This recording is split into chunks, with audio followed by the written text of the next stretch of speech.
नमस्कार। खेती किसानी से संबंधित महत्वपूर्ण जानकारी एवं कृषि समस्याओं के सटीक निवारण लेकर आपके द्वार हम लाए हैं पूसा समाचार। पूसा समाचार के इस अंक में मैं डॉक्टर शालिनी गौड़ रुद्रा, वरिष्ठ वैज्ञानिक, खाद्य विज्ञान एवं फसलोत्तर प्रौद्योगिकी संभाग, एवं मैं डॉक्टर विशाल सोमवंशी, प्रधान वैज्ञानिक, सूत्रकृमि विज्ञान संस्थान की ओर से सभी दर्शकों का हार्दिक स्वागत करते हैं। आज के इस खास अंक में हम दर्शकों को गेहूं की समसामयिक क्रियाओं के अलावा गेहूं की नई उन्नत किस्में एवं गेहूं में खरपतवार नियंत्रण की तकनीकी जानकारी देंगे। पूसा समाचार के माध्यम से विभिन्न प्रदेशों से किसान भाई लगातार अपनी समस्याएं हमारे व्हाट्सएप नंबर 9560297502 पर भेज रहे हैं, जिनका समाधान हम पूसा व्हाट्सएप सलाह सेगमेंट में आपसे साझा करेंगे। और अंत में होगी मौसम की खबर। किसान भाइयों, रबी फसलों में गेहूं एक महत्वपूर्ण फसल है। पूसा संस्थान ने गेहूं की अनेक उन्नत किस्में विकसित की हैं, जो किसानों के बीच काफी विख्यात भी हैं। जी बिल्कुल, जिन किसानों ने गेहूं की फसल लगा ली है उनके लिए समसामयिक कृषि कार्यों एवं जो किसान भाई गेहूं की बिजाई देर से कर रहे हैं उनके लिए पूसा संस्थान द्वारा विकसित गेहूं की उन्नत किस्मों के बारे में विस्तृत जानकारी दे रहे हैं पूसा संस्थान के विशेषज्ञ डॉक्टर शैलेंद्र झा। नमस्ते किसान भाइयों, आप लोगों में ज़्यादातर किसान अभी अपनी गेहूं की बुआई कर चुके होंगे। जो समय से बुआई किए होंगे उनकी फसल अभी 20 से 25 दिनों की होने वाली होगी। तो जिनकी फसल 20 से 25 दिनों की हो गई होगी, एक बहुत महत्वपूर्ण अवस्था आती है इस स्टेज में, जिसे हम क्राउन रूट इनिशिएशन या मुख्य जड़ विकसित होने की अवस्था होती है। तो इस अवस्था में हमें इरिगेशन देना होता है। तो किसान भाई जल्दी से जल्दी अपने खेतों में इरिगेशन लगा लें। इसके 10 से 15 दिनों के बाद जब हमारी क्रॉप 30 से 35 दिनों की होती है तो खरपतवार निरोधी दवा का उपयोग करना चाहिए, क्योंकि अगर खेत में खरपतवार होगा तो आपके यील्ड का लॉस होगा। इसके लिए मेटसल्फ्यूरान और सल्फोसल्फ्यूरान नाम की दवा आती है, जो 16 ग्राम दवा 200 लीटर पानी में घोलकर प्रति एकड़ के हिसाब से छिड़काव करना चाहिए। कुछ किसान ऐसे होंगे जिनकी बुआई अभी तक नहीं हो पाई है, जिनकी बुआई देर से होगी। ऐसा अक्सर रहा होता है जब हमारी गन्ना की कटाई नहीं हो पाती है, या फिर कपास के बाद हमें गेहूं लेना होता है, या कुछ किसान ऐसे होते हैं जो आलू के बाद हम गेहूं लगाना चाहते हैं। तो ऐसी देर से बुआई वाली किस्मों का चुनाव हमें कुछ ट्रेट्स के बेसिस पे करना चाहिए, कि जैसे कि वो जल्दी पकने वाले होने चाहिए, करीबन 120 से 25 दिनों में पककर तैयार हो जाए। दाना भरने की अवस्था में उनमें ताप सहने की क्षमता होनी चाहिए, जिससे उनके दाना में अच्छा भराव हो। और ऐसा देखा गया है कि लेट सोन कंडीशन में रस्ट, जो पर्ण रतुआ लीफ रस्ट, और पीला रतुआ जो येलो रस्ट होता है, उसका प्रकोप ज़्यादा होता है। तो ऐसी किस्मों में इनके प्रति प्रतिरोधकता होनी चाहिए। इन बातों को ध्यान में रखकर पूसा संस्थान के वैज्ञानिकों ने कुछ किस्मों का विकास किया है जो देर से बुआई के लिए अपेक्षित है। इन किस्मों में पहला किस्म है HD 3059, जिसे पूसा पछेती भी कहते हैं। ये भारत के उत्तर पश्चिमी मैदानी क्षेत्र के लिए विमोचित है, जैसे कि पंजाब, हरियाणा, पश्चिमी उत्तर प्रदेश के इलाके में इस किस्म को लगाया जा सकता है। ये किस्म रस्ट के प्रति प्रतिरोधकता दिखाती है, जिससे किसान अपना रस्ट के लिए जो स्प्रे करते हैं केमिकल का, उसका बचाव कर सकते हैं, जिससे उनकी लागत जो होगी वो कम होगी और मुनाफा ज़्यादा होगा। इस किस्म का जो उपज है, उपज क्षमता 55 से 60 क्विंटल है, और अच्छे से देखभाल करने पे ये 55 से 60 क्विंटल प्रति हेक्टेयर का उपज ले सकते हैं किसान भाई। इसी तरह एक और किस्म है हमारी HD 3118, जो उत्तर पूर्वी मैदानी क्षेत्र के लिए विमोचित है। इसकी भी उपज क्षमता बहुत अच्छी है। किसान भाई 60 से 65 क्विंटल प्रति हेक्टेयर तक उपज ले सकते हैं, और इसमें भी रस्ट के प्रति प्रतिरोधकता है। कुछ किसान ऐसे भी होंगे जिनकी बुआई बहुत देर से होगी, जो दिसंबर के अंतिम सप्ताह या जनवरी के पहले सप्ताह में भी गेहूं की बुआई करना चाहेंगे। इस तरह की अवस्था के लिए भी हमारे संस्थान ने कुछ किस्मों का विकास किया है, जिसमें HD 3271, HD 3298 और HI 1621 है। इन किस्मों का भी उपज बहुत अच्छा है, और किसान भाई देर से लेकर और बहुत देर तक इसकी बुआई कर सकते हैं, और इसकी उपज भी अच्छी है। 40 से 50 क्विंटल के आसपास इसकी उपज क्षमता है। इसमें रस्ट के प्रति प्रतिरोधकता है, जो लेट सोन कंडीशन में आपको क्रॉप रस्ट से कम्प्लीटली फ्री रहेगी। इन किस्मों में मैं 3298 के बारे में बताना चाहूँगा। ये एक बायो फोर्टिफाइड वेराइटी है, जिसमें कि आयरन और प्रोटीन की मात्रा ज़्यादा है। तो किसान भाई इससे अच्छी गुणवत्ता की गेहूँ उत्पादन कर सकते हैं। साथ साथ कुछ पुरानी किस्में हैं जिनके मांग अभी भी किसान भाई कुछ क्षेत्रों से करते हैं, जिसमें HD 2851 और WR 544 है। इन दोनों किस्मों की भी डिमांड किसान भाई करते हैं तो इन किस्मों को भी आप कुछ क्षेत्रों में लगा सकते हैं। साथ साथ एक ध्यान देने योग्य बात है कि जब हम देर से या बहुत देर से बुआई करते हैं गेहूं की तो इसकी बीज दर ज़्यादा होती है, तो 50 किलो प्रति एकड़ के हिसाब से इसकी बुआई करनी चाहिए। किसान भाइयों, गेहूं की फसल में खरपतवार का काफी प्रकोप होता है, जिसकी वजह से उपज में नुकसान होता है। गेहूं में अच्छी उपज लेने हेतु खरपतवार नियंत्रण भी अति आवश्यक है, जिसकी विस्तृत जानकारी दे रहे हैं पूसा संस्थान के विशेषज्ञ डॉक्टर टीके दास।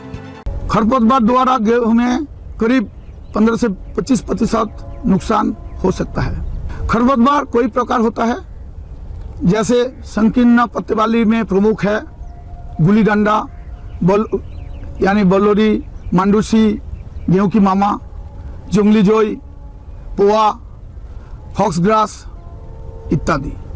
चौड़ी पत्ती वाली खरपतवार नासी में से प्रमुख है बथुआ, सेंजी, चटपटा, कृष्णमुनी।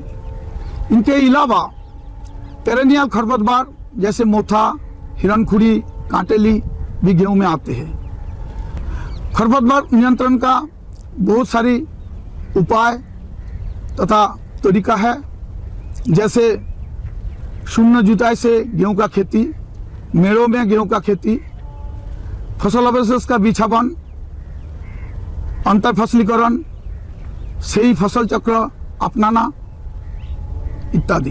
गेहूं का खरपतवार नियंत्रण के लिए गेहूं का बिजाई के 30-35 दिन बाद एक हैंड वीडिंग करके खरपतवार नियंत्रण कर सकते हैं। खरपतवार नियंत्रण का आसान एवं लाभदायी एवं इफेक्टिव तरीका है खरपतवार नाशी का इस्तेमाल करना।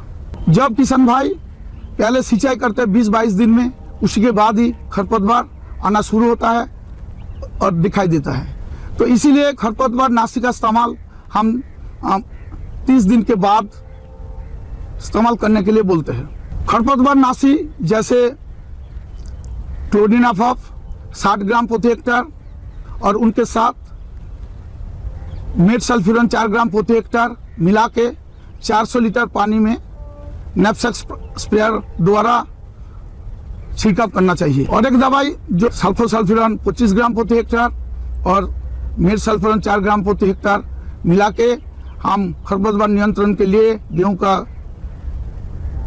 फसल में गेहूं के बिजाई के 30 दिन बाद करना चाहिए। पंजाब, हरियाणा और पश्चिम उत्तर प्रदेश में कई क्षेत्रों में गुली डंडा,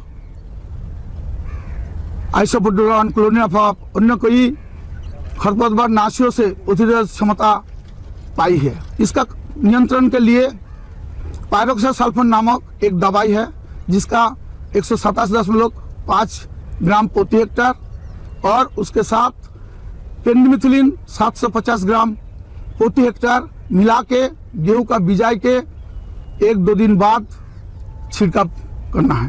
पूर्वी भारत में धान के काटने के बाद गेहूं का बिजाई होता है और जमीन में नामी रहता है, तो इसी सिचुएशन में खरपतवार गेहूं का अंकुरण के साथ साथ ही आता है।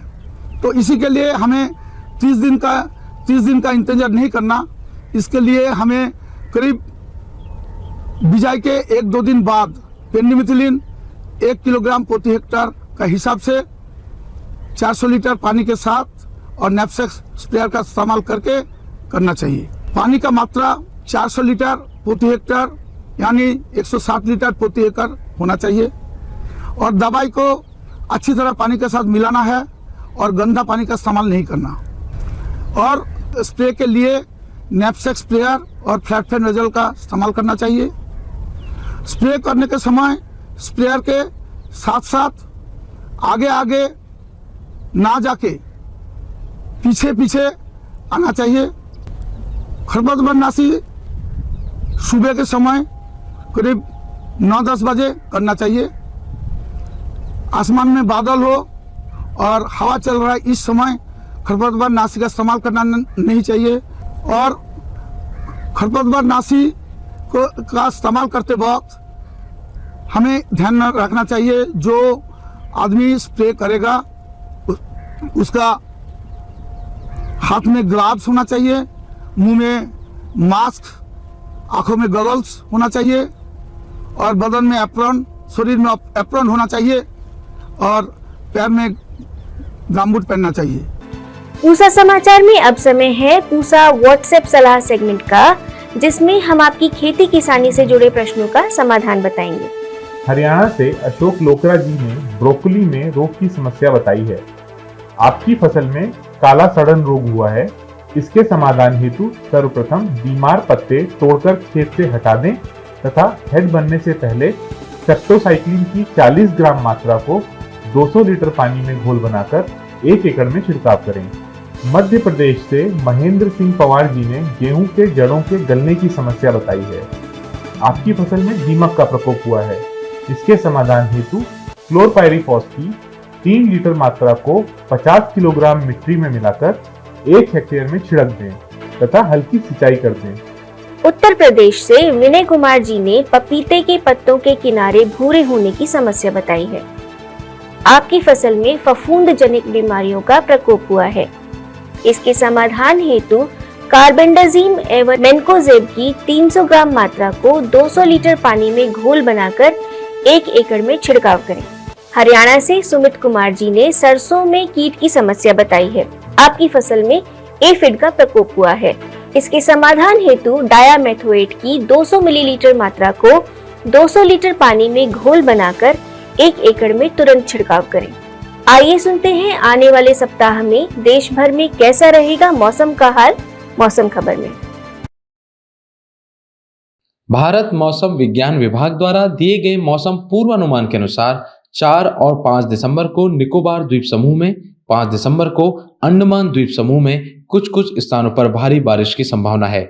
4 दिसंबर को हिमाचल प्रदेश के कुछ इलाकों में घना कोहरा तथा पूर्वी उत्तर प्रदेश, असम, मेघालय, नागालैंड, मणिपुर, मिजोरम और त्रिपुरा के कुछ हिस्सों में सुबह के समय हल्का से मध्यम कोहरा छाए रहने की संभावना है। 7 दिसंबर को मध्य रात्रि से उत्तर तटीय तमिलनाडु, पौंडीचेरी, कराईकल और आंध्र प्रदेश के दक्षिण तट में बारिश की संभावना है। प्रिय किसान भाइयों, बहनों एवं दर्शकों, आशा करते हैं कि पूसा समाचार का यह अंक भी आपकी खेती किसानी से जुड़ी समस्याओं के समाधान में जरूर सहायक होगा।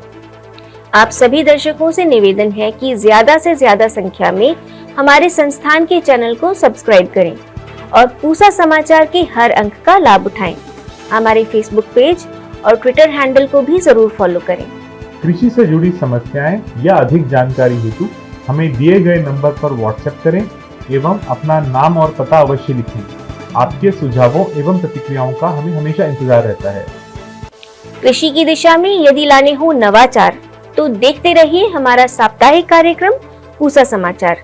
कुछ नए विषयों पर नई जानकारी लेकर हम फिर हाजिर होंगे अगले शनिवार। तब तक के लिए दीजिए इजाजत। नमस्कार।